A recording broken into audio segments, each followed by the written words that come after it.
네, 할렐루야. 네, 하나님께서 우리 시온 찬양대 찬양 기뻐 받으신 줄 믿습니다. 영광의 박수 올려드리겠습니다. 네, 제가 오늘 목소리가 잘 안 나와서 갑자기 은혜 받은 목소리가 됐습니다. 그래서 예전에 그냥 은혜 받은 목소리, 기도 많이 하고 나서 설교하는 목소리라 생각하시고 하나님의 은혜가 더 깊이 임하게 되기를 소망합니다. 제가 제일 큰 소리로 얘기하는 거거든요. 그래서 여러분들 졸지 마시고 오늘 말씀 가운데 하나님의 음성이 어떻게 들리는지 기대함으로 나오시길 간절히 소망합니다. 네, 믿음으로 사는 자라는 제목입니다. 여러분 믿음으로 살고 계십니까? 옆에 분하고 한번 인사할까요? 믿음으로 삽시다. 한번 인사하겠습니다. 네, 믿음으로 사는 것 여러분 쉬우십니까? 어려우십니까? 어려우세요? 믿음으로 사는 자. 제가 설교 끝나고 찬양을 같이 우리 할 텐데 믿음으로 사는 자는 하늘의 위로를 받기도 하고 하나님의 만사 형통의 은혜를 경험하기도 하고 예수님을 주로 고백하는 놀라운 기쁨을 누리기도 하는데 여러분 우리 모두가 믿음으로 바로 서서 오늘 말씀 가운데 주신 하나님의 은혜로 믿음으로 승리하는 자 되기를 소망합니다. 이 시간 하나님께서 창세기 12장 말씀을 통해서 누구를 만나 주시고 계십니까? 주인공이 누구인 것 같습니까? 아브라함인 것 같으시죠? 그런데 잘못 보셨습니다. 주인공은 하나님이십니다. 하나님이 아브라함을 택하신 것이지 하나님이 누구를 택하시든 그 사람이 하나님의 믿음의 사람 되는 줄로 믿으시기 바랍니다. 오늘 하나님이 그러면 누구를 택하셨을까요? 항상 제가 가르쳐 드리죠. 네, 우리가 아니고 나를 택하셨다. 믿으시기 바랍니다. 아브라함을 택하신 그 하나님이 오늘 나를 택하셨다. 그거는 놀라운 감격입니다. 축복입니다. 여러분 그 축복 안에서 오늘 말씀을 다시 바라보시고 나에게 주신 은혜, 그 은혜의 감격으로 살아갈 수 있기를 간절히 소망합니다. 하나님께서 오늘 이 말씀을 함께 나누면서 하나님께서 먼저 이 세상을 창조하셨을 때 인류에게 명하셨던 그리고 하나님이 이 세상 창조하실 때 꿈꾸셨던 메시지가 무엇인지 우리는 기억할 필요가 있습니다. 여러분 하나님께서 세상을 창조하시고 보시기에 심히 좋았더라 하셨죠. 그리고 나서 하나님이 그 온 세상을 누구에게 위탁하십니까? 아담에게 위탁하십니다. 아담이 누구입니까? 인류입니다. 오늘 우리라 할 수 있습니다. 사람에게 하나님은 그 거룩한 사명을 맡겨 주셨다라는 겁니다. 그 말씀이 무엇이냐면 하나님이 가장 좋아하셨고 심히 기뻐하셨던 그 세상을 하나님이 누구에게 맡기셨다는 것입니까? 오늘 나에게 맡겨주셨다라는 거예요. 그런데 그때 하나님의 명령이 무엇이냐면 함께 읽어볼까요? 시작. 하나님이 인간에게 그 일을 맡겨주시며 부탁하신 것은 생육하고 번성하여 땅에 충만하라 명하셨습니다. 우리 인류는 하나님의 창조물로서 피조물로서 하나님께서 원하시는 삶을 살아가야만 했던 존재였다라는 것입니다. 그런데 아담과 하와가 죄로 인해서 하나님의 그 놀라운 계획을 무참히 무너뜨려 버렸습니다. 깨뜨려 버렸다라는 겁니다. 이후에 세상은 타락해 가기 시작했고 하나님을 떠나서 어둠과 인간의 욕망을 따라 내려가기 시작했다라는 것이 성경의 창세기에서 이어지는 내용들입니다. 여러분 이런 관점에서 볼 때 오늘 우리는 아브람과 사레의 가정도 하나님의 축복에서는 벗어나서 어쩌면 그 어둠 가운데 저주 가운데 힘겹게 살아가는 가정이 아니었을까 생각해 보게 됩니다. 지금 여러분 아브람과 사레의 가정이 어떤 가정이었을까요? 여러분 아십니까? 어떤 모습입니까? 우리가 쉽게 창세기 12장에 하나님이 아브라함을 부르신 사건에 주목하지만 사실은 그 전에 있는 창세기 11장 30절 말씀에 우리가 주목해 볼 필요가 있습니다. 창세기 11장 30절 같이 한번 읽겠습니다. 시작.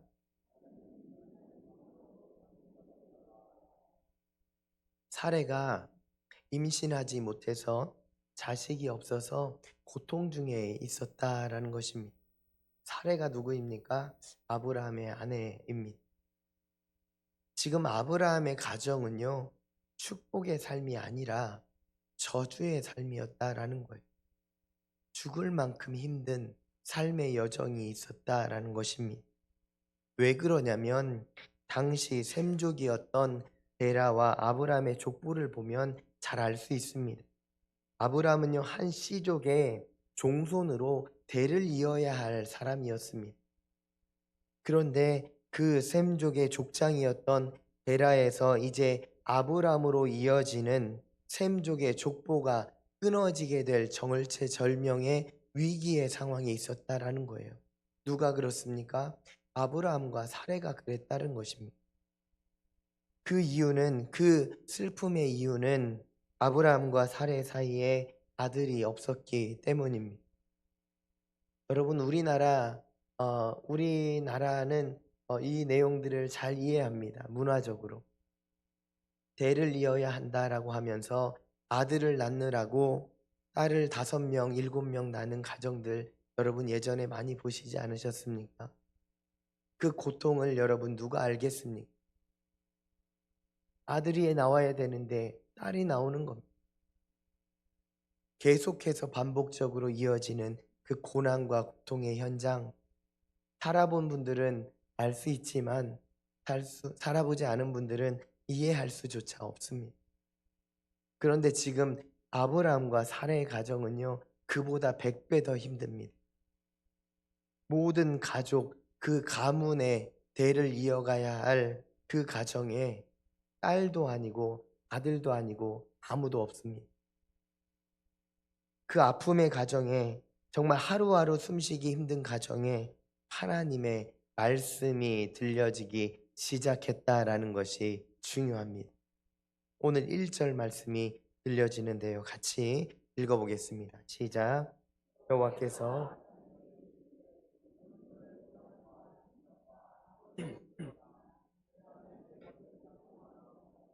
아멘.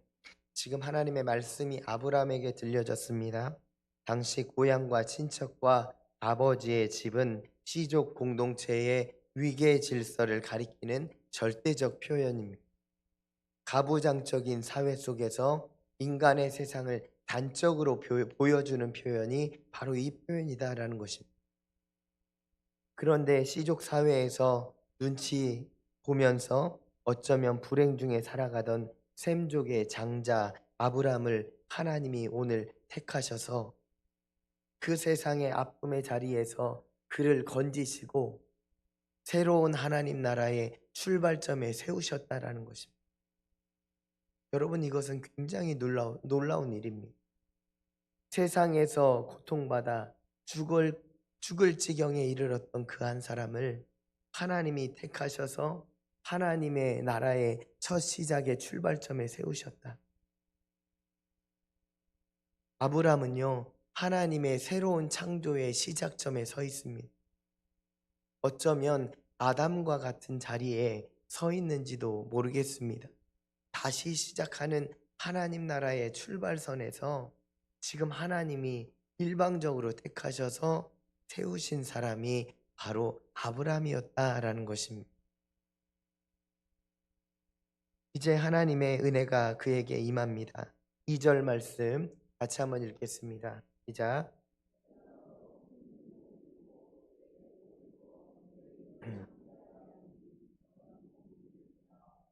아멘. 는 하나님께서 다시 세워가실 나라를 위하여 그의 고향과 아버지의 집을 떠나야 했습니다. 그런데 그 이름을 창대하게 하실 것이며 너는 이제 복이 될 것이다. 너로부터 복이 세상 가운데 충만하게 나갈 것이다. 나타날 것이다. 축복해 주십니다.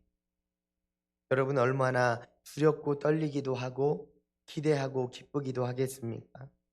이것이 아브라함의 첫걸음인데요. 오늘 여러분 이 말씀을 우리도 들었으니 우리도 그 복의 축복의 통로되어 살아가게 될 줄로 믿습니다. 기대하시기 바랍니다.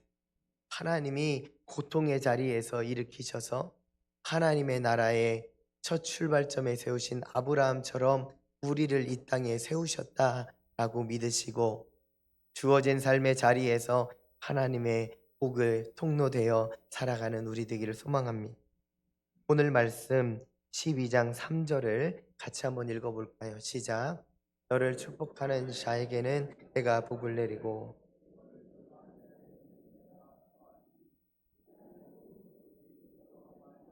복을 얻을 것이라 진지라. 아멘. 참 좋은 말씀입니다. 여러분, 하나님의 축복과 저주는 원래 하나님의 손에 달려 있는데 오늘 이 말씀을 보니 하나님의 축복과 저주가 누구에게 달려 있습니까? 아브라함에게 담겨져 있습니다. 아브라함을 축복하는 자는 내가 그를 축복할 것이고 아브라함을 저주하는 자는 내가 그를 저주할 것이다. 하나님의 나라를 세워갈 대표자로서 택하신 아브라함이 하나님의 축복과 저주의 중심에 서게 되었다라는 것이죠. 여기서 아브라함을 축복한다는 것은요, 쉬운 말로 하면 아브라함 같은 믿음의 길을 지지하고 따르는 사람을 말하고 아브라함을 저주하는 자는 아브라함이 걸어간 믿음의 길을 순종의 길을 거부하는 자를 의미합니다. 하나님은 이제 아담의 불순종으로 무너져 버렸던 에덴 동산을 하나님의 나라를 다시 세워갈 꿈을 꾸시며 창세기 12장에서 아브라함을 택하신다라는 것입니다. 여러분, 우리 하나님은요 계속해서 꿈을 꾸십니다. 무너져가는 나라 다시 세워가시고 아브라함을 통해서 세워가신 나라 다시 무너져갈 때 친히 성육신 하셔서 이 땅에 오셔서 그 나라 다시 이렇게 세우신 분이 누구십니까? 우리 하나님이십니다. 이제 우리에게 하나님이 사명을 주셨어요. 이제 하나님이 다시 오실 필요가 없습니다. 우리 예수님 이미 오셨잖아요. 그러니까 이제 우리에게 그것을 부탁하십니다. 예수의 증인으로 성령의 사람으로 이제 너희가 내 증인이 되어 살아가라 말씀하십니다. 복의 통로되어 살아가라 말씀하신다는 것입니다. 오늘 나는 하나님의 부르심에 믿음으로 응답하고 있습니까? 불순종으로 무너져가고 있는 이 세상을 대안으로 나를 택하셔서 다시 인도하시는 하나님의 음성을 따라 살아가고 있느냐? 이 시간 우리의 각자가 돌아보아야 할 것입니다. 4절 말씀을 같이 한번 읽어볼까요? 시작. 이에 아브라함이 여호와의 말씀을 따라갔고, 네, 거기까지요. 이것은 하나님의 부르심에 대한 아브라함의 응답이었습니다. 아브라함은 하나님의 말씀에 그대로 순종합니다. 여러분, 어쩌면 의심되고 불분명한 상황이었음에도 불구하고 명확한 목적지도 알려주지 않으셨음에도 불구하고 하나님의 부르심에 아브라함이 응답합니다.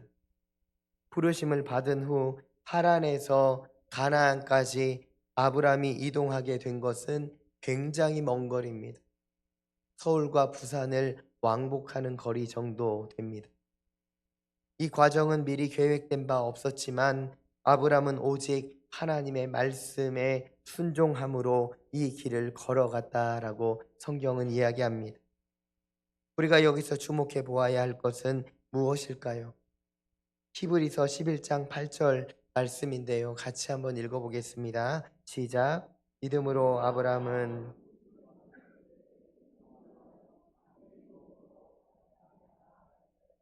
갈 바를 알지 못하고 하나님께서 아브라함을 부르셨을 때 그가 갈 바를 알지 못하고 출발했다라는 겁니다. 아브라함을 부르셨을 때 좀 정확히 알려주셨으면 얼마나 좋았겠습니까? 며칠만 가면 된다고 하나님이 좀 친절하게 해주시면 얼마나 좋겠습니까? 그런데 하나님이 그렇게 하지 않으셨다라는 겁니다. 그래서 이 부분을 어떤 신학자는 이렇게 해석하기도 합니다. 하나님이 아브라함으로 하여금 방황하게 만드셨다. 하나님의 말씀을 들었는데 방황하게 되는 순간이 주어졌다라는 거죠. 여러분, 우리도 마찬가지 아닙니까? 주일에 하나님 말씀을 듣고 세상을 향해 나아갔을 때 이런 막막함이 있지 않으십니까? 하나님, 말씀은 들었는데 함께 하신다고는 하시는데 그럼 내가 어디로 가야 하며 어떻게 해야 합니까?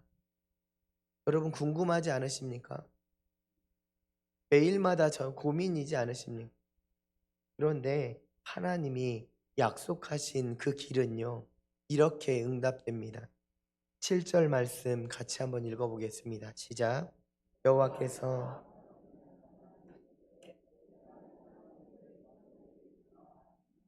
아멘. 여기서 우리는 하나님이 동행하시는 장면을 방법이 무엇인지 알게 되는데 여호와께서 아브라함에게 나타나 이르시되 돼 있죠.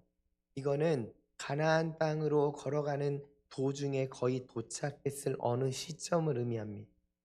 그러니까 정해진 시점은 우리가 알지 못하나 하나님이 어느 순간에 우리에게 나타나셔서 말씀하실 때가 있다라는 것입니다.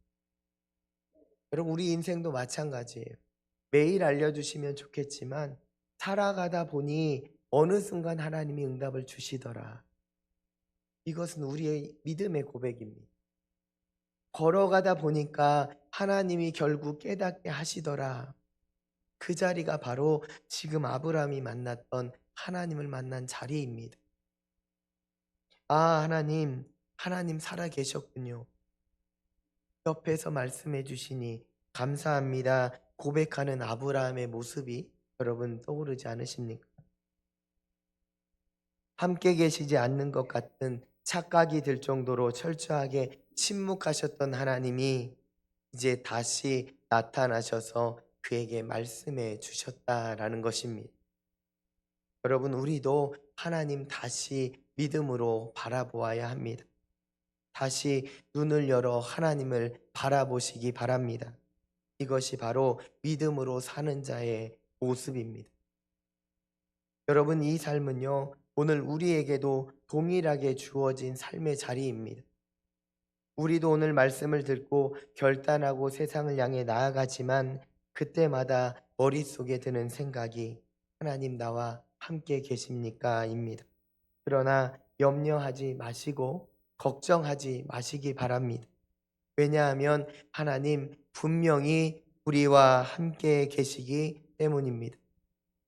예수님도 우리에게 약속해 주시지 않았습니까? 마태복음 28장 20절 말씀 함께 읽습니다. 내가 세상 끝날까지 너희와 항상 함께 있으리라. 아멘. 참 좋아하는 말씀입니다. 내가 세상 끝날까지 너희와 항상 함께 있으리라. 여러분, 저는 이 말씀 붙들고 살아가고 있습니다. 여러분도 그렇지 않으십니까? 예수님 함께 계시니 우리가 지금도 믿음으로 살아갈 수 있는 것입니다. 다시 아브라함의 이야기로 들어가 보면 이제 하나님 나타나셔서 이 땅이 가나안 땅이다. 여기에 정착하라 말씀을 주셨으면 여러분 이제 좋아져야 되지 않겠습니까? 그런데 아브라함의 현실이 그리 녹록지 않음을 우리는 보게 됩니다. 창세기 12장 10절 이하의 말씀을 보면 우리는 약속의 땅과 세상 사이에서 방황하는 아브람을 다시 만나게 됩니다. 10절 말씀 같이 한번 읽어볼까요? 시작.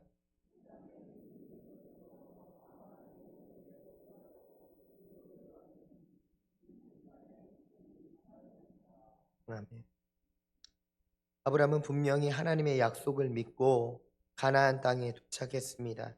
하나님께서 처음에 들려주신 약속, 축복, 땅의 축복, 자손의 축복, 하나님의 보호하심을 기대하면서 여기까지 달려오지 않았겠습니까? 그런데 아브라함이 그 땅에 도착하자마자 준비되고 기다리고 있었던 것이 무엇이냐면 정말 지긋지긋한 기근이었다라는 것입니다. 여러분, 아브라함이 지금 이 상황을 어떻게 받아들여야 합니까? 여러분도 하나님의 말씀을 듣고 어떤 길을 향해서 달려갔을 때 그 종착점에서 하나님의 축복이 아니라 저주 같은 기근이 있다고 한다면, 우리의 집에 멸망이 있다고 한다면 여러분 어떻게 반응하시겠습니까? 저는 이 부분이 오늘 하나님을 믿고 살아간다고 말하고 고백하는 오늘 우리에게 가장 중요한 부분이 아닌가 생각하게 됩니다. 아브라함이 잘 산 것이 무슨 의미가 있습니까? 모세가 하나님 잘 따라간 것이 무슨 의미가 있습니까? 내가 잘 따라가야지 않습니까? 그러니까 이것이 중요하다라는 것입니다. 하나님의 말씀에 순종하고 믿음의 삶을 열심히 살아감에도 불구하고 내 삶이 계속 어려워질 때 우리는 하나님을 원망하고 의심할 때가 있습니다. 여러분, 아브라함 깊이 한번 묵상해 보십시오. 지금 아브라함이 무슨 생각을 하고 있을 것 같으십니까? 하나님께서 동행하시는 거 알겠습니다. 하나님 계신 것도 알아요. 그런데 지금 눈앞에 펼쳐진 것이 기근이에요. 우리는 아브라함이 직면하고 있는 이 기근의 문제 속에서 안타까움을 우리도 느낍니다. 아, 힘들었겠다. 나 같아도 힘들겠다. 그런데 여러분, 거기서 멈추면 안 됩니다.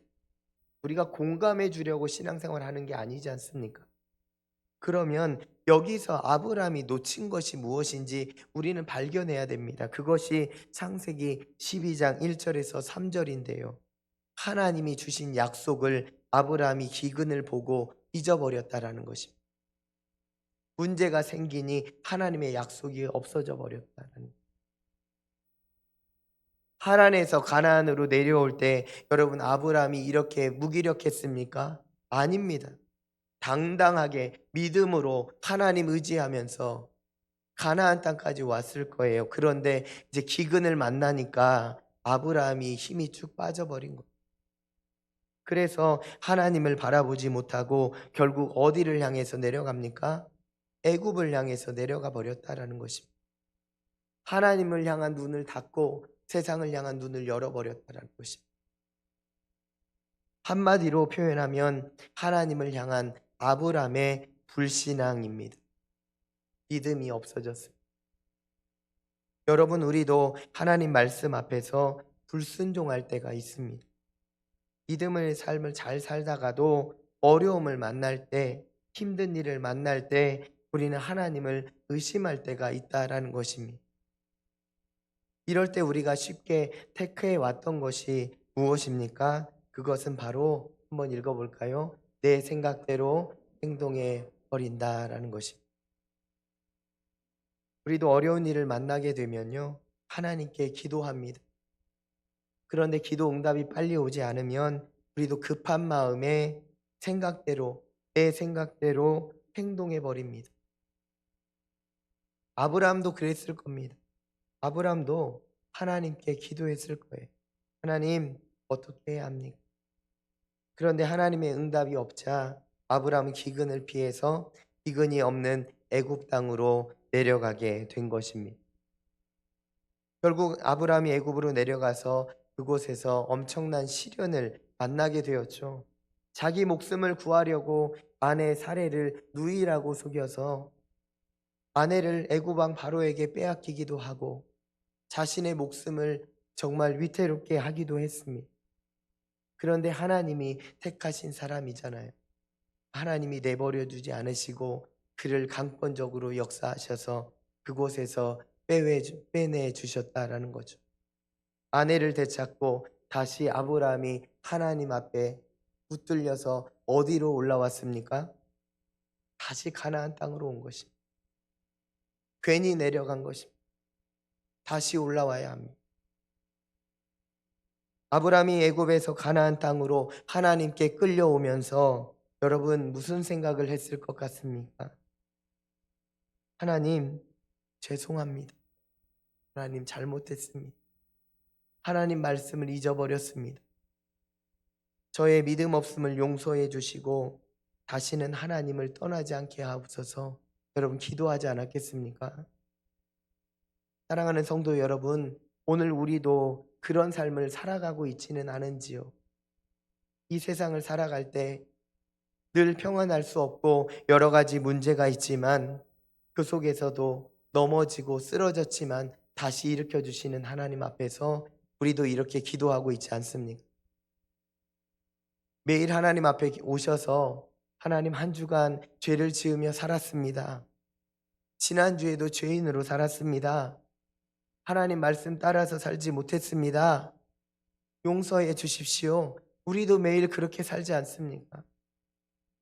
그런데 우리는 이제 여기서 발견해야 할 것은 그렇게 후회하는 인생을 반복하는 것이 아니라 예배의 자리에서 다시 하나님을 깊이 만나고 하나님의 이름을 불러야 한다라는 사실입니다. 마지막으로 창세기 13장 3절에서 4절 말씀 같이 한번 읽어보겠습니다. 시작.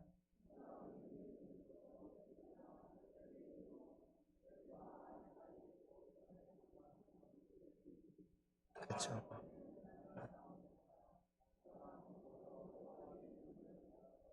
아멘. 네, 아브라함은 약속의 땅으로 돌아와서 다시 하나님 앞에 제단을 쌓고 예배를 드립니다. 여호와의 이름을 불렀다는 것은요, 예배를 드렸다라는 것이죠. 하나님의 이름을 부르는 그 자리가 회복될 때 다시 믿음의 자리가 열려지게 되는 줄 믿으시기 바랍니다. 오늘도 하나님 앞에 나오신 여러분, 예배의 자리가 온전히 회복되기를 축원합니다. 다시 베델로 돌아와서 제단을 쌓고 여호와의 이름을 불렀던 아브람처럼 우리도 오늘 이 시간 나와서 하나님 앞에 예배할 때 온전한 예배가 하나님의 여호와의 이름을 부르는 예배가 회복되게 될 줄로 믿습니다. 회복된 줄로 믿습니다. 하나님은 오늘 우리를 이 세상 가운데 파송하셨습니다. 아브람을 택하셔서 어둠의 세상에 파송하시며 내가 너를 통하여 내 나라를 세워가겠다 약속하신 하나님이 이제 우리를 예수 그리스도의 보혈의 공로 의지하며 성령 하나님 의지하며 살아가는 자로 세우시고 세상 가운데 파송하셨음을 믿으시기 바랍니다. 두렵고 떨리는 우리의 걸음이지만 하나님께서 택하시니 우리의 걸음을 통하여 복이 세상 가운데 흘러갈 줄 믿으시고 담대하게 세상을 향하여 나아가 승리하는 자 되시기를 소망합니다. 하나님은 오늘도 우리에게 약속해 주십니다. 내가 너희와 항상 함께 할 것이다. 내가 너를 끝까지 도우리라. 설교 후에 이제 찬양 부를 텐데요. 384장 나의 갈 길 다가도록 찬양의 가사는 이렇습니다. 나의 갈 길 다가도록 예수 인도하시니 내 주 안에 있는 긍휼 어찌 의심하리요. 믿음으로 사는 자는 하늘 위로 받겠네. 무슨 일을 만나든지 만사 형통하리라. 여러분 만사 형통의 마음이 꽂히십니까? 여러분 그것이 아닙니다. 믿음으로 사는 자는요. 하늘 위로를 경험하면서 모든 것이 하나님의 은혜로 주의 복으로 풀려진다는 것입니다. 하나님의 은혜 충만히 누리며 여러분 세상 가운데 주의 나라 이루어 가시는 저와 여러분이 되기를 예수님의 이름으로 간절히 축원합니다. 기도하겠습니다. 하나님 아버지 감사합니다. 무너져간 세상을 다시 세워가시기 위하여 믿음의 사람 아브라함을 택하셨던 하나님, 이제 우리를 하나님의 자녀로 세우시고 예수 그리스도의 보혈의 능력으로 힘입게 하시며 성령으로 충만케 하셔서 세상으로 파송케 하시니 파송하여 주시니 감사합니다. 믿음으로 살아가게 하시고 그래서 하늘 위로 경험하게 하시고 하나님 주시는 만사 형통의 하나님의 놀라운 회복의 축복의 삶을 누릴 수 있도록 주님께서 인도하여 주시옵소서.